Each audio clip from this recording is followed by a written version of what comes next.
নমস্কার বন্ধুরা, অঙ্কিতার রান্নাঘরে আবারও একটা নতুন রেসিপি নিয়ে চলে এসেছি।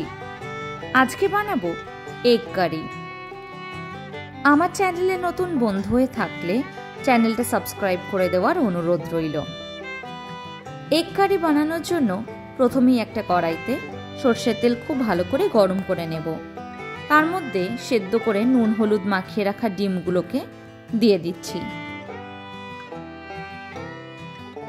গ্যাসের ফ্লেমটাকে মিডিয়ামে রেখে ডিমগুলোকে খুব ভালো করে ভেজে নেব।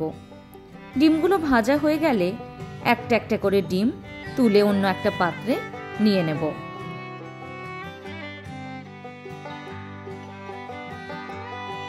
এক এক করে আমার সবকটা ডিমই তুলে নেওয়া হয়ে গেছে। এবার ওই তেলের মধ্যেই দিয়ে দিচ্ছি নুন হলুদ মাখিয়ে নেওয়া আলুটাকে আমি আগের থেকে সেদ্ধ করে রাখিনি। গ্যাসের ফ্লেমটাকে লোতে রেখে আলুটাকে একটু লাল করে ভেজে নেব। আলুটা ভেজে নিয়ে সেটাকেও তুলে অন্য একটা পাত্রে আমি নিয়ে নিচ্ছি। সমস্ত আলুটাই আমার তুলে নেওয়া হয়ে গেছে।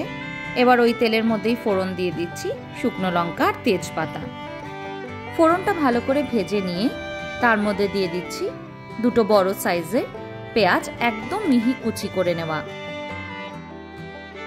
খুব ভালোভাবে এবার পেঁয়াজটাকে তেলের সাথে মিশিয়ে ভেজে নেব।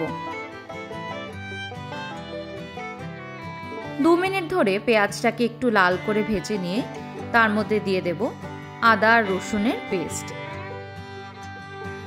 আদা রসুনের কাঁচা গন্ধটা যাওয়া অবধি খুব ভালো করে মিশিয়ে নেব তেলের সাথে। কটা চেরা কাঁচা লঙ্কা দিয়ে দিচ্ছি। এই সময় খুব ভালো করে কষিয়ে নেব।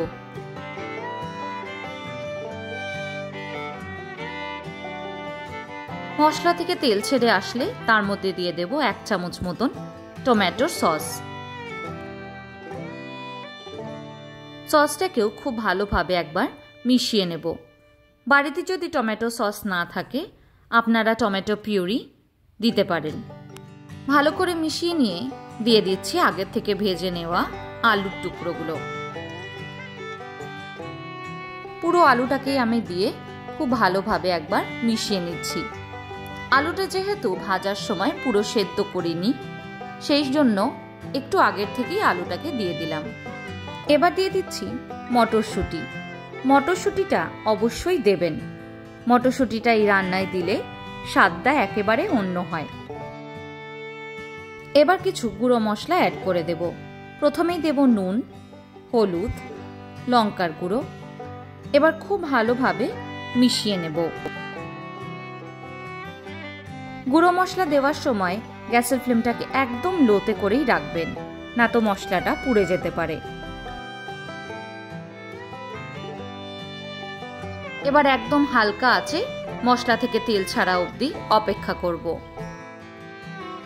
মশলা থেকে তেল ছেড়ে এসছে, এই সময় দিয়ে দেব অল্প একটুখানি গরম জল। আমি এখানে 1 কাপ পরিমাণে গরম জল দিচ্ছি। আপনারা যদি একটু বেশি গ্রেভি চান তাহলে জলের পরিমাণটা সেই মতন বাড়িয়ে কমিয়ে নেবেন।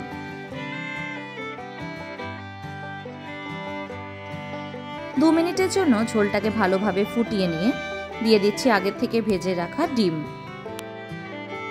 ডিমটা দিয়েও খুব ভালোভাবে একবার মিশিয়ে নিচ্ছি।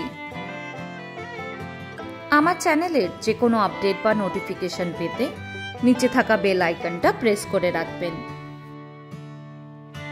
5 মিনিটের মতন ডিমটাকে ভালোভাবে ফুটিয়ে নিয়েছি। এবার ওপর দিয়ে ছড়িয়ে দিচ্ছি ধনেপাতা। ধনেপাতাটা দিয়ে একবার ভালোভাবে মিশিয়ে নেব।